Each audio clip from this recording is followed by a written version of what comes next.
Muito boa noite. Boa noite ao Fernando Neves. Boa noite a todos os participantes dessa live.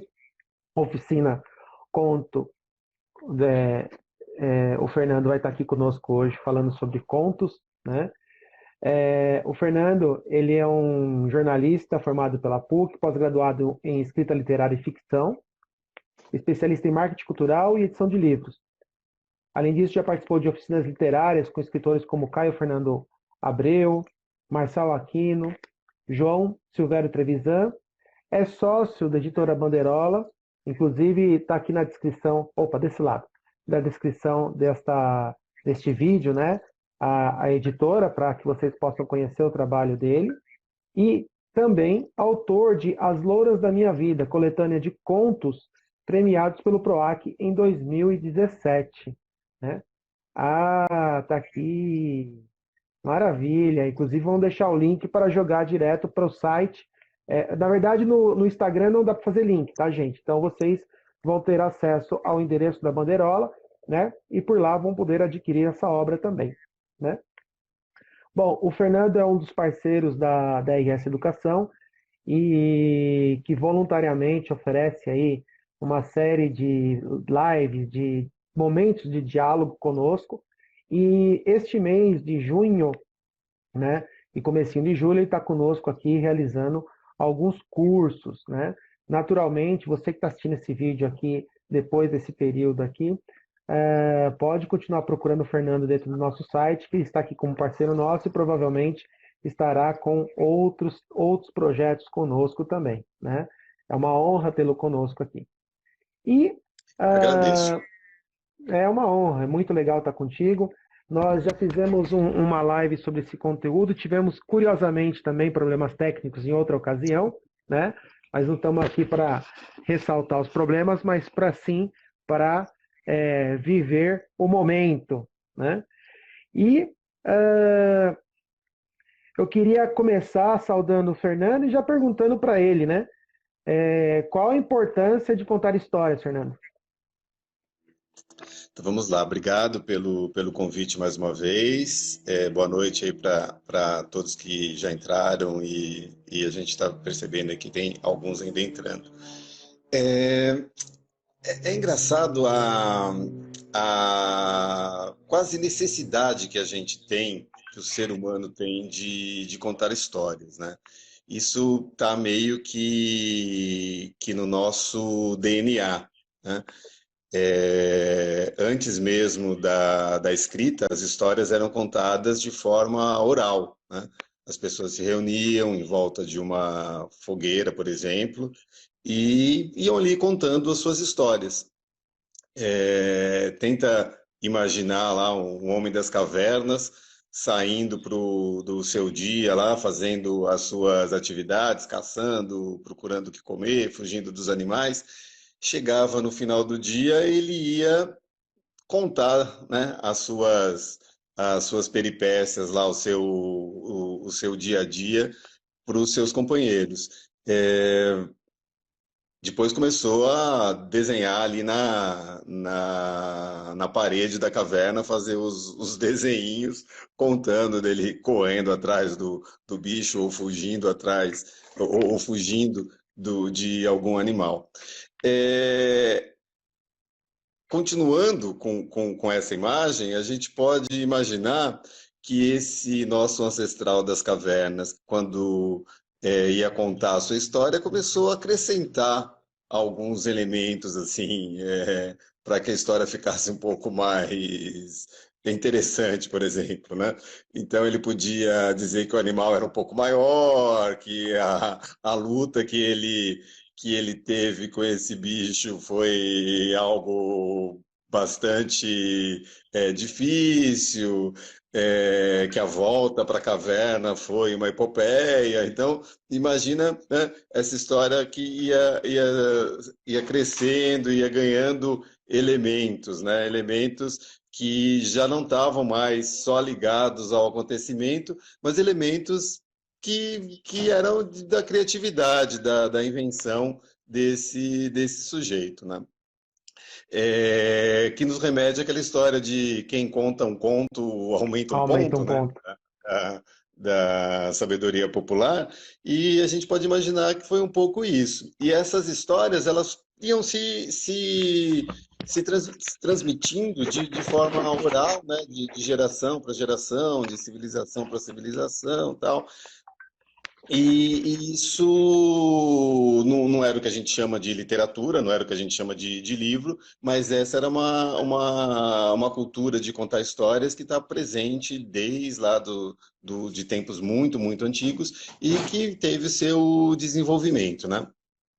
E os, A primeira compilação de histórias que a gente tem que descobriram, né, que a gente tem ciência, uns contos do Egito, são contos dos mágicos, chama, e acreditam que isso tenha cerca de 4.000 anos. Né? Então, há cerca de 4.000 anos, alguém já conseguiu juntar essas histórias. E 4.000 anos é muito tempo, né? Então, poucas dessas histórias chegaram até nós, né? Eram escritos em papiros, tal, uma coisa que com o tempo se degradaram, não conseguiu chegar até a gente por completo, mas alguns desses contos foram preservados, foram juntos, né, foram agregados numa coletânea, e tem um livro chamado Os Contos dos Mágicos, que são histórias assim de magia mesmo, de fantasia, de coisas bem fantásticas, né? Se a gente for imaginar, tirar um pouco a religião dessas histórias, a Bíblia é um conjunto de histórias maravilhoso, né? O início da Bíblia, assim, se alguém escreveu um conto ali, né, no princípio eram as trevas, aí Deus falou Fiat Lux e tudo apareceu, né? É impossível você começar a ler uma história dessa e não querer continuar, né? Nossa, o que aconteceu? Eram as trevas e de repente um Deus criou tudo. Meu Deus, quero ler isso aqui, né? Que aí, claro, a gente tem essa história da religião muito forte, mas se a gente conseguir tirar isso de lado, a gente tem um conjunto de histórias muito rico, né? Que também não se sabe quem escreveu, não foi um único autor. Também a mesma coisa de histórias que foram sendo compiladas ao longo do tempo, né? no que. Oi, desculpe. Não, pode falar, desculpa. E aí a gente tem várias outras coisas lá da Grécia. A gente tem a Ilíada e a Odisseia, que não eram contos, porque não existia ainda essa maneira de narrar. A narração era quase que exclusivamente em poema, né? Mas se você for ver também lá, são contos, né? É uma história grande, mas elas são divididos em pedaços, em um conjunto que, né, nos pedacinhos vão nos dando lá essa grande epopeia, né? Essa grande odisseia, né? É, e lá andando, né, tentando fazer uma linha do tempo, lá em 1300 e pouco, Boccaccio juntou várias histórias no Decameron, uma coisa que a gente chama, depois chamou-se isso de contos de moldura, né? Então é o quê? Tem uma moldura mesmo, né? Uma historiazinha, um foco, um fio narrativo que junta todas essas histórias, né? A grande expressão disso são os contos das Mil e Uma Noites, né? Que a gente tem lá o sultão, que foi Sherazade. traído por Sherazade, o sultão foi traído por sua mulher e decidiu que ele não ia ter mais nada com mulher alguma. Ele toda noite ia desposar uma jovem do seu reino, e na manhã seguinte ele mandaria matar essa mulher, né? E aí tinha lá a Sherazade, que a Sherazade era a filha do grão-vizir, quem souber o que é grão-vizir nos conte, né? Que era meio que um assessor, um primeiro-ministro lá do sultão. E a Sherazade era filha dele e falou: pai, eu quero ir lá me oferecer para o sultão. O pai ficou alucinado, tal, lá, não, confia em mim que vai dar certo aqui, que eu já montei a minha estratégia. E a estratégia dela era a cada noite começar a contar histórias para o sultão. Ela foi contando histórias, histórias, histórias, e iam emendando histórias em outras histórias, e o sultão foi se encantando por aquelas histórias tal, e foi mil e uma noites. Uma vez eu fiz as contas para saber quanto que é mil e uma noites, né? São vários e vários Eu acho que e deve dar quase vários. 3 anos. São 3 anos e tanto. E ficou ali. Não são, na verdade, não são mil e um contos, né? Porque ela contava a história e deixava a outra parte para a noite seguinte, justamente para ir enrolando o sultão. E são histórias que chegaram até a gente, né? Eram coisas da Pérsia, do mundo árabe, muito, muito antigos, do século 10, acham que foi escrito isso entre o século X e o século XII, né?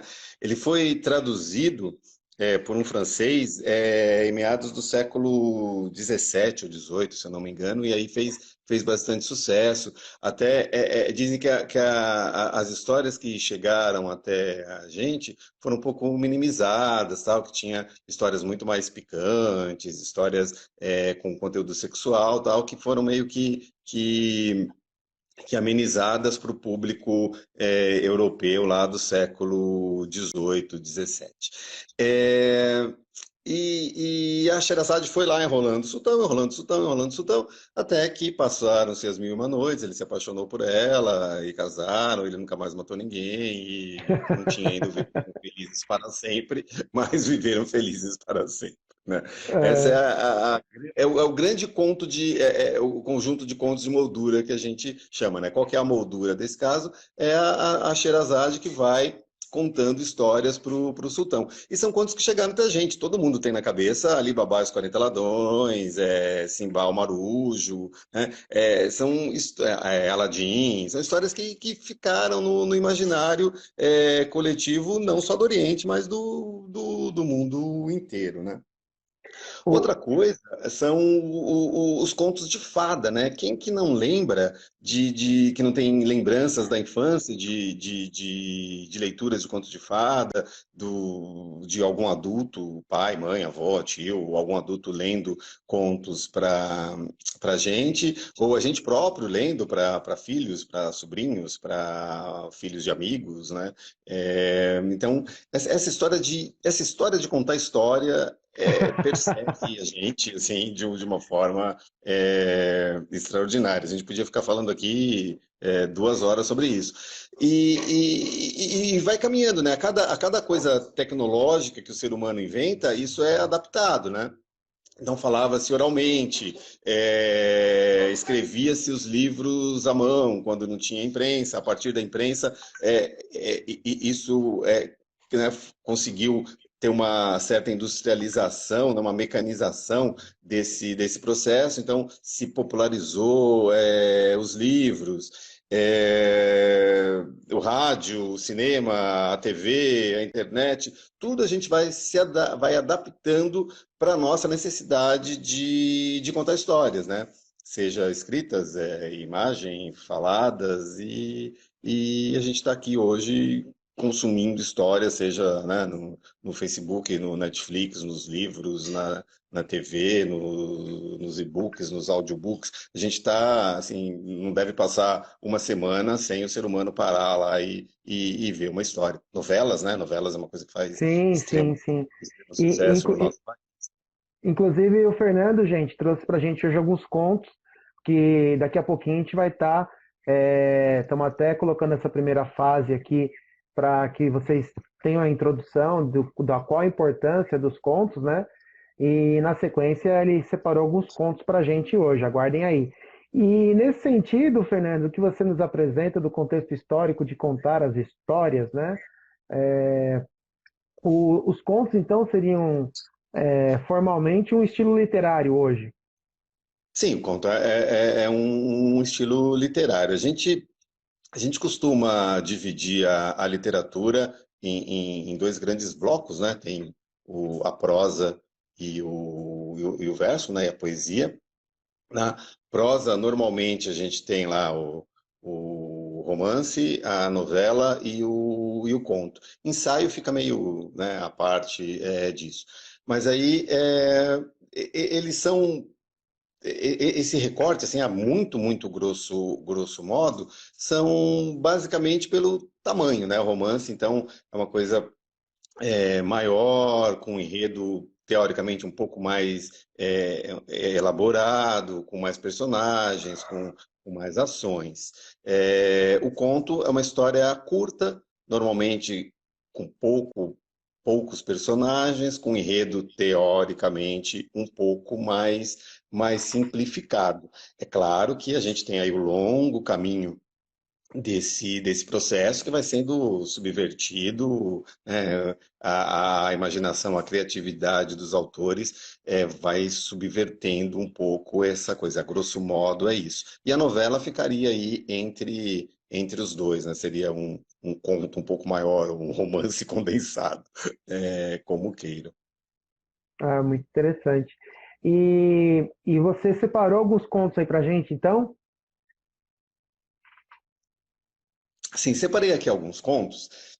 É, a gente ouve, eu ouço vários relatos aqui durante esse período de isolamento, que algumas pessoas têm dificuldade de concentração, algumas reclamam que não conseguem ler, né? Ah, começa o livro e paro pelo caminho e tal. Então, o conto, pela sua brevidade, eu acho que é meio que o ideal, assim, para a gente se dedicar, tentar resgatar o nosso foco, ou começar a ler um pouco mais. E quem não tem o costume, conhecer um pouco mais sobre contos e contistas. Eu separei aqui alguns contos que, pelo nosso meio, né, a gente não tem condição de ficar lendo coisas muito grandes, até que, né, a atenção é difícil reter, é difícil você ler coisas maiores. Então, o recorte que eu fiz foi, claro, os contistas que eu gosto, que eu conheço, e contos um pouco menores que a gente consiga ler e entender aqui facilmente. A gente pode começar a lê-los? Pode. Lembrando a todos que estão assistindo que o Fernando está aqui na descrição do vídeo, ou daqui a pouco a gente vai colocar aqui o link também. Ele está conosco aqui numa oficina de contos. Serão 4 dias com contos coordenado pelo Fernando. Pode ficar à vontade, Fernando. Isso. A gente aqui a gente está fazendo um condensado, explicando um pouquinho, lendo alguns contos. No curso que a gente vai dar é uma coisa de leitura de contos, aí os contos são 4 encontros, então eles são divididos por temas. Tem o Sérgio coloca aí o link, vocês conseguem ver um pouquinho melhor a descrição do conteúdo. Vamos começar a ler um conto, então? Vamos, Alguém tem alguma pergunta aí antes?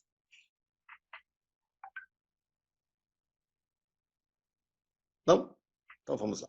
vamos lá. Vamos começar pelo nosso grande contista. Na verdade, nosso grande escritor, Machado de Assis. Machado de Assis escreveu muito, né? Escreveu muitos contos, assim, contos primorosos. E tem uma coisa interessante do Machado, há cerca de 2 ou 3 semanas, o Memórias Póstumas de Brás Cubas foi, uma tradução de Memórias Póstumas foi lançada nos Estados Unidos e com uma certa repercussão, saiu lá em algumas revistas importantes, e o livro foi esgotado em um dia. Em um dia, a edição do Memórias Póstumas de Brás Cubas em inglês foi esgotada, né? Interessante. Então vamos lá. Esse conto Bom, chama Um Apólogo. Algumas palavras com o tempo a gente vão caindo em desuso, né? Apólogo é meio uma história com seres inanimados que no fundo tem lá uma liçãozinha de moral, assim, tal, como se fosse uma fábula, tá? Então, esse conto chama Um Apólogo, do Machado de Assis. Era uma vez uma agulha que disse a um novelo de linha: por que estás com esse ar toda cheia de si, toda enrolada para fingir que vale alguma coisa nesse mundo?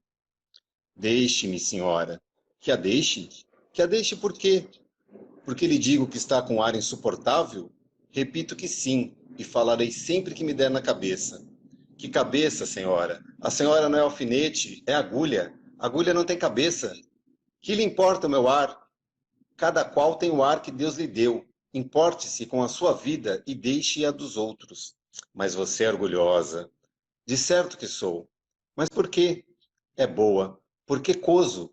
Então, os vestidos enfeites da nossa ama, quem é que os cose, senão eu? Você, esta agora é melhor. Você que os cose, você ignora que quem os cose sou eu, e muito eu? Você fura o pano, nada mais. Eu é que coso, prendo um pedaço ao outro, dou feição aos babados. Sim, mas que vale isso? Eu é que furo o pano, vou adiante, puxando por você, que vem atrás, obedecendo ao que eu faço e mando. Também os batedores vão adiante do imperador. Você, imperador? Não digo isso, mas a verdade é que você faz um papel subalterno, indo adiante. Vai só mostrando o caminho, vai fazendo o trabalho obscuro e ínfimo. Eu é que mando, ligo, ajunto. Estavam nisso quando a costureira chegou à casa da baronesa. Não sei se disse que isso se passava em casa de uma baronesa, que tinha modista ao pé de si para não andar atrás dela. Chegou a costureira, pegou o pano, pegou da agulha, pegou da linha, enfiou a linha na agulha e entrou a coser. Uma e outra iam andando orgulhosas pelo pano adiante, que era a melhor das sedas, entre os dedos da costureira, ágeis como os galgos de Diana, para dar uma cor poética. E dizia a agulha: então, senhora Linha, ainda teima no que dizia há pouco? Não repara que esta distinta costureira só se importa comigo? Eu é que vou aqui entre os dedos dela, unidinho a eles, furando abaixo e acima. Desculpe, furando abaixo e acima. A linha não respondia nada, ia andando. Buraco aberto pela agulha era logo enchido por ela, silenciosa e ativa, como quem sabe o que faz e não está para ouvir palavras loucas. A agulha, vendo que ela não lhe dava resposta, calou-se também e foi andando. Era tudo silêncio na saleta de costura. Não se ouvia mais que o plique, plique, plique da agulha no pano. Caindo o sol, a costureira dobrou a costura para o dia seguinte. Continuou ainda nesse e no outro, até que no quarto acabou a obra e ficou esperando o baile. Veio a noite do baile e a baronesa vestiu-se. A costureira, que ajudou a vestir-se, levava a agulha espetada no corpinho, para dar algum ponto necessário. E enquanto compunha o vestido da bela dama e puxava de um lado ou outro, arregaçava daqui ou dali, alisando, abotoando, acolchetando a linha para mofar da agulha, perguntou-lhe: ora agora, diga-me, quem é que vai ao baile no corpo da baronesa, fazendo parte do vestido e da elegância? Quem é que vai dançar com ministros e diplomatas, enquanto você volta para a caixinha da costura, antes de ir para o balaio das mucamas? Vamos, diga lá. Parece que a agulha não disse nada, mas um alfinete, de cabeça grande e não menor experiência, murmurou a pobre agulha. Anda, aprende, tola. Cansas-te em abrir caminho para ela, e é ela que vai gozar da vida, enquanto aí ficas na caixinha de costura. Faze como eu que não abro caminho para ninguém. Onde me espetam, fico. Contei essa história a um professor de melancolia, que me disse, abanando a cabeça: também eu tenho servido de agulha a muita linha ordinária. desculpa, Fernando, não dá para. Muito bom, né? Muito bom. Machado era fantástico nessa crítica social, né? nessa crítica de costumes. Esse conto ele foi escrito em 1884. Né? Você vê que já tem aí mais de De muito mais de 100 100 anos. anos. E como a coisa é atual, né? Como é divertido, né? É engraçado, a gente se diverte, né? Bastante lendo Machado até hoje. Acontece uma coisa terrível nas nossas escolas, é fazer a gente ler Machado de Assis quando tem 10, 8, 12 anos, que a gente acha aquelas histórias um tanto enfadonhas Sim, tal, e de repente pega até uma certa ojeriza do autor e muita gente acaba não lendo Machado de Assis porque tem aquela angústia que tinha quando era criança e tal. E são histórias maravilhosas, assim, isso tem que ser lido sim. com prazer, né? Até Que porque nos dá prazer. a riqueza de detalhes, o cuidado que ele tem para poder contextualizar as coisas com os costumes de época, para um jovem, pode não fazer tanto sentido, né? E sendo que à medida que a gente vai amadurecendo, é claro que a forma da escrita é o que se preocupam muito para que a partir da base nacional curricular a pessoa tenha esse conhecimento, tenha o domínio, né, da literatura propriamente dita, né, das fases da literatura e do Machado. Mas realmente faz muito mais sentido poder ter esse acesso com um pouquinho mais de. É claro que vai de Sim. pessoa para pessoa, né? Mas com um Varia de pouco. pessoa a pessoa, claro. A gente está falando de uma forma mais geral. Mas é uma leitura prazerosa, isso que eu acho. A gente, na escola, lê com aquela rigidez, né, de querer Sim, em determinada coisa e tentar entender. É uma leitura extremamente prazerosa, isso que eu acho que tem que sim, ficar lendo. sim. Tem romances fantásticos, tal, muito mais conhecidos, mas tem os contos de Machado, tem várias coletâneas no mercado com contos dele e são maravilhosos, assim, tem contos extraordinários. Pulando um pouquinho, vamos pular um século e vamos ler um conto de uma contista fantástica, que é a Clarice Lispector. Clarice Lispector né, escreveu bastante, também escreveu romances importantes e tal, mas os contos de Clarice são demais, assim, demais, né? Ela consegue entrar nesse universo psicológico, psíquico, né, das mulheres e daquele cotidiano opressor que leva para lugares assim que a gente nem imagina, né? A Clarice é ucraniana, né? Ela nasceu na Ucrânia, só que ela veio para o Brasil muito pequenininha, acho que com 2 anos de idade. A família veio da Europa para cá, ficou um período no Nordeste e o tempo todo da vida ela morou no Rio de Janeiro.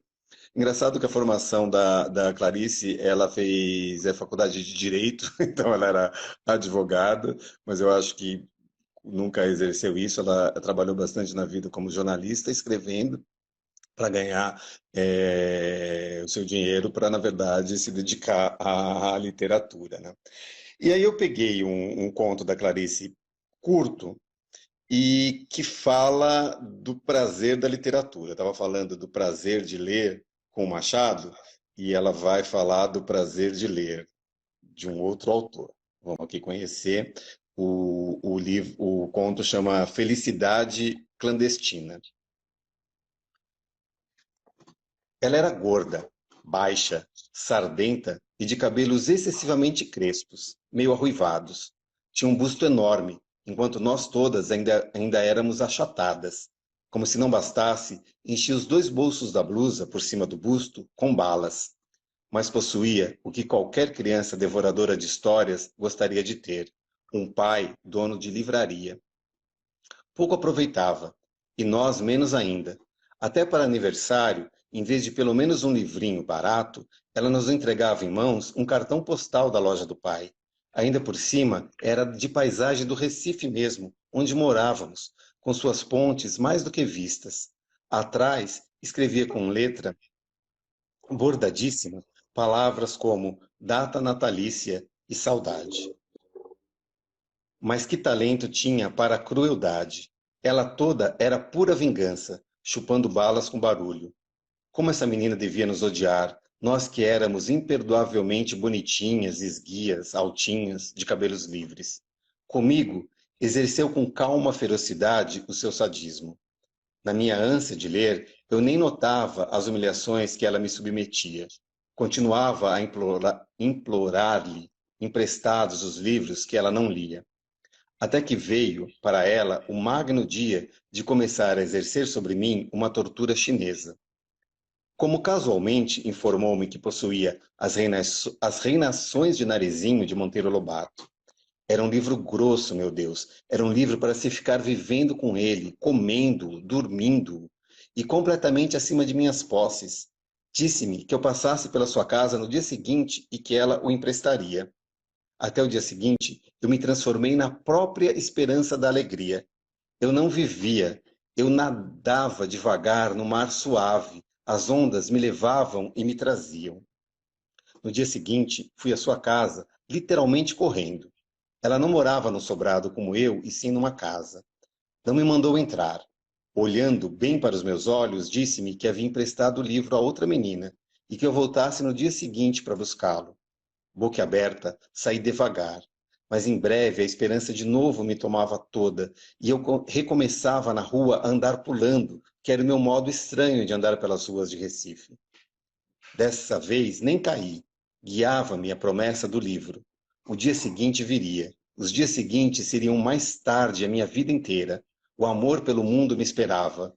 Andei pulando pelas ruas como sempre e não caí nenhuma vez. Mas não ficou simplesmente nisso. O plano secreto da filha do dono da livraria era tranquilo e diabólico. No dia seguinte, lá estava eu, à porta da sua casa, com um sorriso e coração batendo, para ouvir a resposta calma. O livro ainda não estava em seu poder. Que eu voltasse no dia seguinte. Mal sabia eu, como mais tarde, no decorrer da vida, o drama do dia seguinte com ela ia se repetir com meu coração batendo. E assim continuou. Quanto tempo? Não sei. Ela sabia que era tempo indefinido, enquanto o fel não escorresse todo de seu corpo grosso. Eu já começava a adivinhar que ela me escolhera para eu sofrer. Às vezes adivinho. Mas adivinhando mesmo, às vezes aceito. Como se quem quer me fazer sofrer esteja precisando danadamente que eu sofra. Quanto tempo? Eu ia diariamente à sua casa, sem faltar um dia sequer. Às vezes ela dizia: pois o livro esteve comigo ontem de tarde, mas você só veio de manhã, de modo que emprestei a outra menina. E eu, que não era nada, que não era dada a olheiras, sentia as olheiras se cavando sobre os meus olhos espantados. Até que um dia, quando eu estava à porta de sua casa, ouvindo humilde e silenciosa sua recusa, apareceu sua mãe. Ela devia estar estranhando a aparição muda e diária daquela menina à porta de sua casa. Pediu explicações a nós duas. Houve uma confusão silenciosa, entrecortada de palavras pouco elucidativas. A senhora achava cada vez mais estranho o fato de não estar entendendo. Até que essa mãe boa entendeu. Voltou-se para a filha e com enorme surpresa exclamou: mas esse livro nunca saiu daqui de casa e você nem quis ler. E o pior para essa mulher não era a descoberta do que acontecia. Devia ser a descoberta horrorizada da filha que tinha. Ela nos espiava em silêncio. A potência de perversividade de sua filha desconhecida e a menina loura em pé à porta, exausta, ao vento das ruas de Recife. Foi então que, finalmente se refazendo, disse firme e calma para a filha: você vai emprestar o livro agora mesmo. E para mim, você fica com o livro por quanto tempo quiser. Entendem? Valia mais do que me dar o livro, pelo tempo que eu quisesse. É tudo que uma pessoa grande ou pequena pode ter a ousadia de querer. Como contar o que se seguiu? Eu estava estonteada, e assim recebi o livro na mão. Acho que eu não disse nada. Peguei o livro. Não saí pulando como sempre, saí andando bem devagar. Sei que segurava o livro grosso com as duas mãos, comprimindo contra o peito. Quanto tempo levei até chegar em casa, também pouco importa. Meu peito estava quente, meu coração pensativo. Chegando em casa, não comecei a ler. Fingia que não o tinha, só para depois ter o susto de o ter. Horas depois abriu. Li algumas linhas maravilhosas. Fechei-o de novo. Fui passear pela casa. Adiei ainda mais indo comer pão com manteiga. Fingi que não sabia onde guardara o livro. Achava-o, abria-o por alguns instantes, criava as mais falsas dificuldades para aquela coisa clandestina que era a felicidade. A felicidade sempre iria ser clandestina para mim. Parece que eu já pressentia. Como demorei. Eu vivia no ar. Havia orgulho e pudor em mim. Eu era uma rainha delicada. Às vezes, sentava-me na rede, balançando-me com um livro aberto no colo, sem tocá-lo, em êxtase puríssimo. Não era mais uma menina com livro, era uma mulher com seu amante. Esse conto está num livro que tem o mesmo nome, chama Felicidade Clandestina, e foi lançado pela primeira vez em 1971. E eu selecionei esse conto porque ele fala justamente disso, do prazer da leitura, né? Olha, olha como aquele livro era idealizado, né? Era uma coisa que ela queria muito ter, né? Era difícil ter, ela sonhava com aquilo, e esse final é muito, muito poético, né? Ela fingia que não tinha o livro, fingia que não sabia onde ele estava, e aí ficava surpresa de encontrá-lo, não lia, né? E no final ela não era mais uma menina só com um livro, né? Ela era uma mulher com seu amante.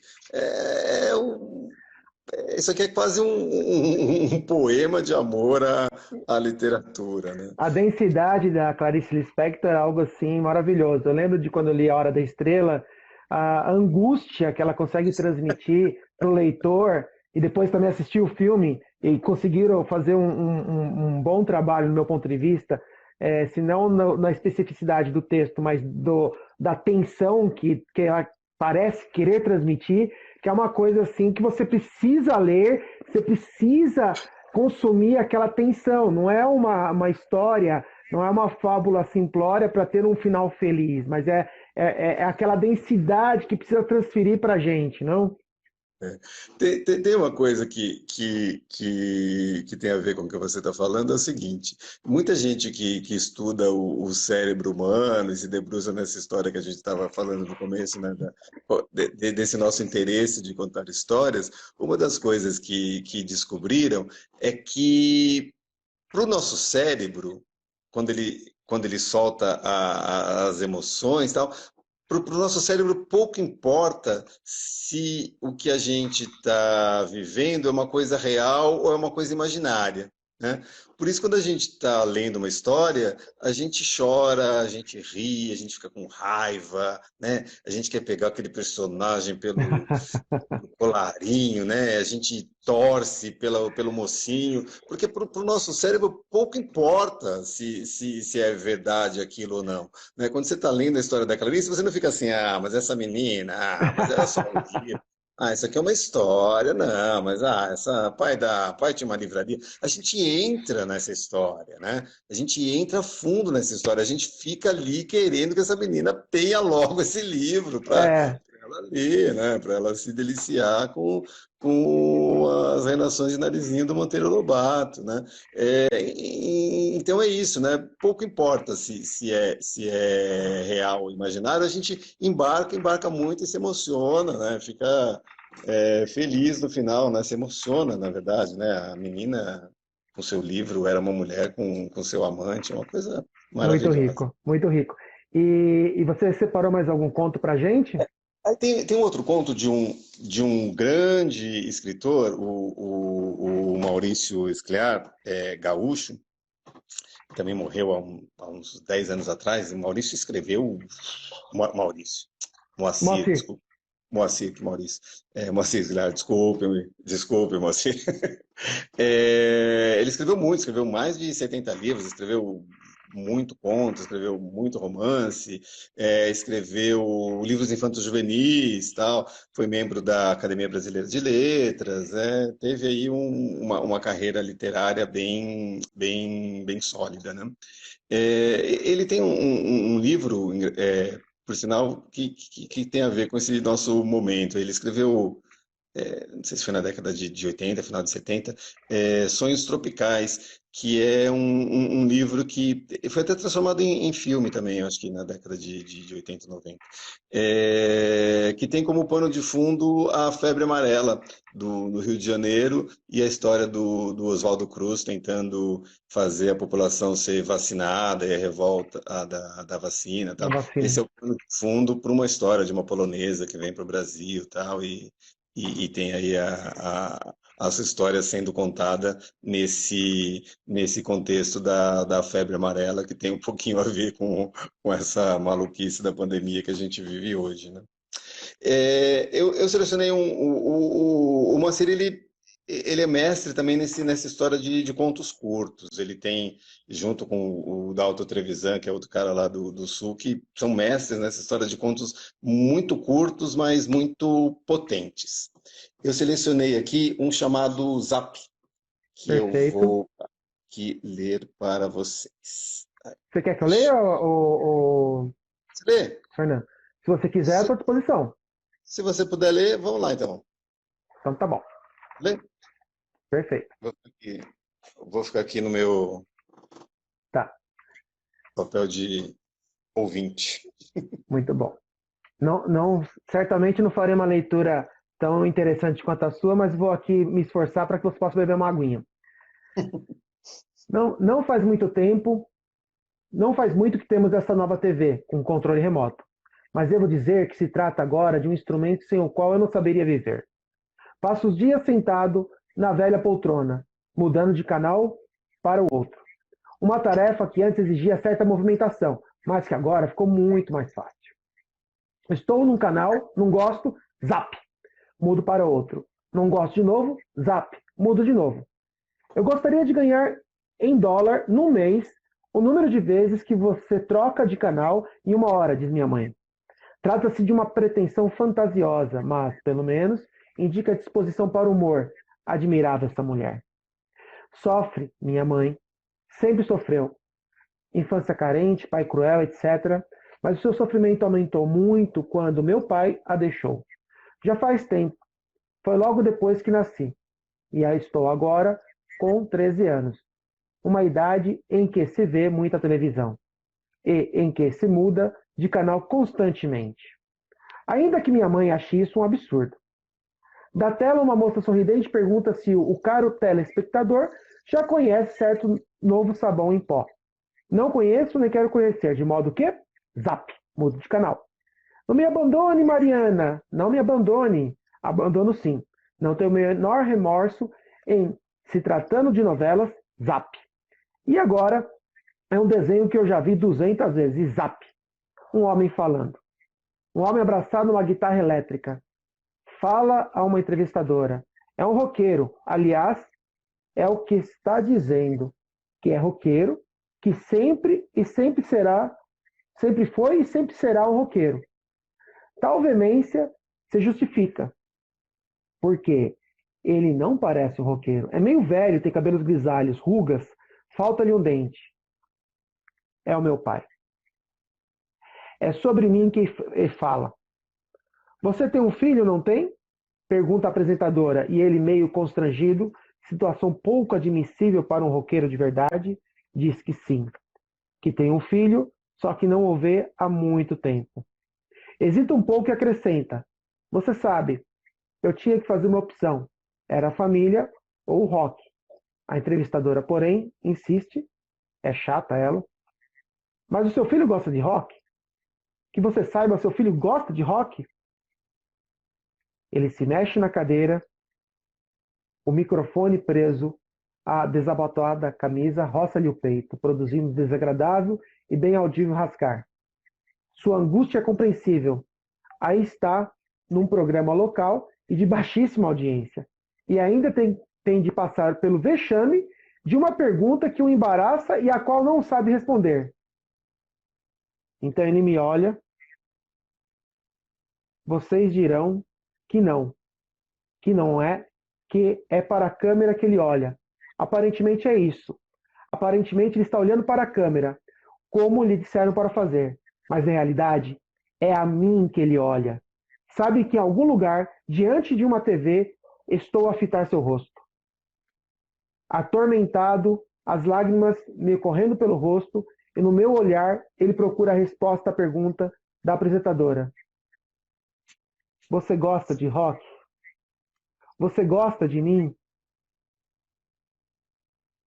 Você me perdoa?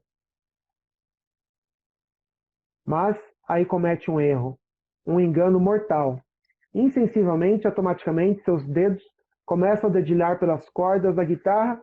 É o vício do velho roqueiro, do qual ele não pode se livrar nunca. Nunca. Seu rosto se ilumina. Refletores se acendem e ele vai dizer que sim, que seu filho ama o rock tanto quanto ele. Mas nesse momento, zap. Aciona o controle remoto e ele some. Em seu lugar, uma bela e sorridente jovem que está, à exceção do pequeno relógio que usa no pulso, nua. Completamente nua. É E uma aí? coisa. E aí? O que achou do É Zap? uma coisa assim, é um nó, né, que ele ata e desata com uma lucidez, com uma sacada, né, que chega a ser estonteante de imaginar a situação e ao mesmo tempo um desembaraço totalmente genuíno. Isso, esse conto, de novo, né, ele é muito curto, potente, né? Te dá aquele soco no estômago no final, né? E ele tem uma coisa que dizem, né, que uma das teorias do conto clássico é que o conto ele vai te contando uma história, que é a história que está na superfície, que é a história que o leitor está olhando, mas o autor está com uma outra história aqui por baixo, que ele não te conta. Camadas. E uma hora ele inverte isso, né? Então ele está contando a história ali, né, do menino que está lá brincando com o controle remoto. Parece uma coisa simples, né? Ele começa de uma forma muito tranquila, né? Parece uma coisa meio anedótica lá, um garotinho de 13 anos brincando com seu controle remoto. Quem é um pouco mais velho sabe disso, né? Uma TV com controle remoto era uma coisa fantástica, né? Você tinha que levantar para trocar o canal, de repente não tem mais, né? Começa a trocar o canal feito um maluco, é uma coisa é, bem datada assim no tempo mesmo. E parece que é só isso, né? E aí vai tendo uma camada, né? Aparece um cara, vê que ele vai dando os elementos aos poucos, né? Ele fala do pai que abandonou a mãe, né? Quando logo que ele nasceu, aí ele começa, para no canal, tem lá um roqueiro, aí o roqueiro é o pai, e aquilo vai crescendo, o pai fala dele, e parece que vai ter ali uma coisa, né? Voltando para Clarice, parece que vai ter uma epifania ali, né? Que ele vai, né? Sei lá, ter uma conexão com o pai, aí ele, pum, zap, troca o canal aí. É Tchau. bem isso. Fica, Muito bom. fica Muito bom, é pai. que é uma sacada que não ele amarra com o próprio argumento inicial, né, de apresentar para a gente a questão do controle remoto, que inclusive, claro, não estou querendo interpretar o conto em si, mas essa sacada é uma coisa fantástica, né? É como se fosse um zap para a vida também, né? Isso, né? Tipo, isso tá para trás, né? Não quero saber, meu pai já me abandonou, tal. E como essa técnica, essa criatividade, né? É, alguns escritores conseguem isso, né? De ter o leitor ali grudado, amarrado com ele, né? Você vai ali para onde o autor te leva, né? Você está ali vendo a história daquele menininho e de repente você tá vendo o pai falando e de repente ele corta aquilo tal de uma maneira, né? O Julio Cortázar, que é um grande escritor argentino, um contista maravilhoso, assim, um dos contistas que eu mais adoro, assim, acho que um dos que eu mais li na vida. Ele fazia a seguinte analogia, que a Argentina gosta muito de boxe, o esporte que eles acompanham bastante, tiveram vários boxeadores famosos e tal. Então ele faz uma analogia com boxe, que ele diz que o romance ganha o leitor por pontos, e o conto tem que ganhar por nocaute. Então, nesse conto aqui você tem essa sensação, né? Ele te nocauteia, né? No final parece que você Sim, tomou um jab de esquerda, assim, e foi para a lona mesmo, né? Você muito sai com bom. aquele gosto amargo, assim, né? Meu Deus, que é isso, né? Ô, É, Fernando, a gente já tem aí uns 55 minutos dessa já live está no nosso e, andando bastante no nosso tempo. eu É, tenho certeza que nós vamos ter outras possibilidades. esse Ai, desculpe. Esse tema é um tema fascinante. Espero que a gente tenha dado assim um gostinho para quem está nos acompanhando aí, para se aventurar para esse mundo de contos de verdade. Tem um mundo de contos por aí, tem muitos autores. Eu selecionei aqui alguns autores nossos, brasileiros, mas tem autores, né, de qualquer nacionalidade, se você gosta de ficção científica ou de terror, de mistério, de policial. Tem contos sobre tudo, tem autores maravilhosos. Acompanhe, comece a ler, vai devagar, vai descobrindo o que você gosta, vai descobrindo novos autores, vai contando para os seus amigos os autores que você leu, os contos que você gostou. Assim, eu tenho muitos contos aqui que saem me acompanhando a vida inteira, assim, que às vezes eu lembro, vou reler de novo, e autores novos que vão aparecendo. Vamos fazer aqui um sorteiozinho para a nossa audiência, aproveitando, vou Pode ser, fazer um pequeno merchan. fica à A vontade. Banderola, que é a minha editora, tem uma série de livros que a gente chama de livro de anotação. São livros que misturam trechos de grandes autores com ilustrações e espaços para escrita. Então, o livro tem lá, não sei se dá para ver direito, o livro tem lá um trecho, né, de uma obra, umas ilustrações e espaço para você ir escrevendo. Esse aqui chama Eu e Cervantes, que ele tem trechos do Dom Quixote, de Cervantes, ilustrações do Gustavo Doré, que era um grande ilustrador do século XVIII, ilustrações maravilhosas, infelizmente não dá para ver assim, mas tem coisas muito lindas que você vai acompanhando e escrevendo aqui. Então vamos fazer o seguinte: Dom Quixote tem basicamente três grandes personagens: o Dom Quixote, o Sancho Panza e a amada do Dom Quixote. Quem disser primeiro qual o nome dela vai levar um Eu e Cervantes de presente. Vamos lá, Olha valendo. isso! Só 3 minutos. É o tempo para terminar a live. Vamos lá, vai terminar a live. Qual Nossa, era que o surpresa nome? agradável. Qual o nome da amada do Dom Quixote? Olha que legal. Vamos, gente. Quem escreve? Ninguém? Opa, Karina Não, Baladi. Karina, Na quase trave. bateu. Bateu na trave, Karina. Tá quente, tá quente. Tá quente. Não, Rosa. A Karina falou Doroteia, não é Doroteia. É bem parecido com isso. Gente, vocês passem para Vai mim. acabar a live É, e ninguém vai ó, acertar. tá acabando a live agora. Vocês me procuram rs.educacão. Quem mandar agora, eu vou entrar em contato para fazer, porque ó, tá encerrando aqui o nosso tempo. Dulcineia, Karina É, Baladi. aí, Karina, Isso, ganhou. gente, acabou o tempo, tá encerrando. Um O tempo. abraço. Vamos dar um abraço para todo mundo.